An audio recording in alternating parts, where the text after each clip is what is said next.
Good morning dear student. आज हम लोग क्लास 8 में जो हम लोग सेकंड चैप्टर पढ़ रहे थे, तो जो सेकंड चैप्टर था हमारा, उसमें हम आज व्यंजनों का वर्गीकरण पढ़ेंगे। तो व्यंजनों का वर्गीकरण अगर हम देखते हैं तो व्यंजनों का वर्गीकरण उच्चारण की दृष्टि से दो वर्गों में या दो भागों में बांटा गया है।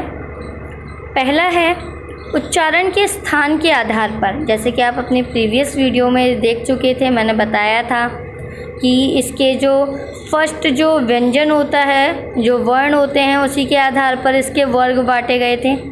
ठीक है, तो कंठ यानी गले से का वर्ग, जिसमें कि का, ख, ग, घ, ड़ ये सब आते हैं।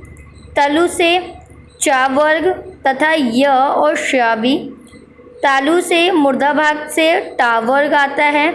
ठीक है, जिसमें कि ड, ढ सहित होते हैं। ठीक है, अब जो एक तो तालु से बोला जाता है और एक दांतों के ऊपर वाली जो जड़ें होती है ना हमारे दांतों में, जो उससे जो शब्द बोले जाते हैं, जैसे सा हो गया, चा हो गया, रा हो गया, ला हो गया, तो जो आप इनको बोल के देखेंगे ना, तो जब आप इनका उच्चारण करेंगे तो आप सच में देखेंगे कि जो हमारी जीभ है वो जब हमारे मुंह के इन पार्ट को, जब हम इन शब्दों का उच्चारण करते हैं तो वो हमारे अलग अलग मुंह के पार्ट को स्पर्श करती है, छू के निकलती है। ठीक है, ता वर्ग जो हो गया ये दांतों से है। ठीक है, जैसे आप बोल के देखिए ता, था, दा, ध, तो ये सब कुछ आपके जो दांत होते हैं उनको छू के निकलती है, जो हमारी जीभ होती है। पा वर्ग में प, फ, ब, भ, ये जो प वर्ग है ये होठ, मैं बोलूँ दोनों होठों से। ठीक है, व और फ नीचे के होठ और ऊपर का दांत होता है। ठीक है, आप बोल के देखिए व और फ, तो आप देखेंगे जो आपके होठ है नीचे वाला और जो दांत है, ये दोनों आपस में क्या होते हैं, ज्वाइंट होते हैं। स्वर यंत्र है, स्वर यंत्र से जैसे हा, ठीक है, जैसे मैं बोलूँ एकदम स्वतंत्र रूप से निकलता है। नासिक या नासिका यानी नाक से ड़ा, ढा, डा, ना, मा, तो ये सब आप बोलेंगे ना, तो ये सब जो इसका उच्चारण है, ठीक है, इन वर्णों का जो उच्चारण है वो नाक से होता है। अब प्रण के आधार पर, अब भाई हम जब शब्दों का उच्चारण करते हैं तो एक जैसी सांस तो नहीं निकलती हर शब्दों में।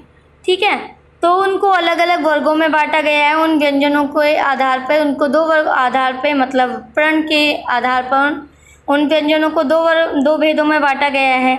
तो चलिए किताब के अकॉर्डिंग आपकी डेफिनेशन देख लेते हैं एक बार, कि जो प्रण के आधार पर है, उच्चारण करते समय सभी व्यंजनों के उच्चारण में श्वास जो होती है हमारी, है ना, जिसे सांस जो बोलते हैं हम, जो बोलते टाइम जो हमारी वॉइस होती है, एक साउंड होता है, श्वास की मात्रा एक सी नहीं होती, किसी में कम तो किसी में बहुत अधिक होती है।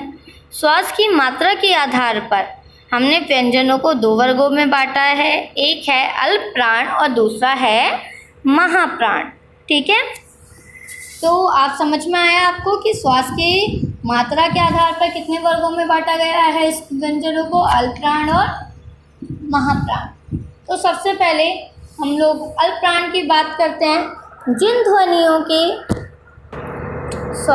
ध्वनियों के उच्चारण में वायु की कम मात्रा का प्रयोग होता है, मतलब जो हम ध्वनि बोलते हैं, जिन ध्वनियों के उच्चारण में वायु की कम मात्रा का प्रयोग होता है, वह अल्प प्राण व्यंजन कहलाते हैं, जिनमें प्रत्येक वर्ग का पहला, तीसरा व पांचवा व्यंजन तथा रा, रा, ला, ला, रा, ला, व आते हैं, अर्थात का, गा, ड़ा, चा, जा, मतलब कुल मिला के मैं बोलूँ तीसरा, पहला और पांचवा जो व्यंजन आता है, ठीक है, वो वह जो होते हैं वो अल्प प्राण व्यंजन होते हैं, जिन ये ऐसी ध्वनियाँ होती हैं जिनके उच्चारण में जो वायु होती है उसकी कम मात्रा का प्रयोग होता है। ठीक है, महाप्राण जो व्यंजन हो गए, इन व्यंजनों के उच्चारण में श्वास की मात्रा का बहुत अधिक प्रयोग होता है।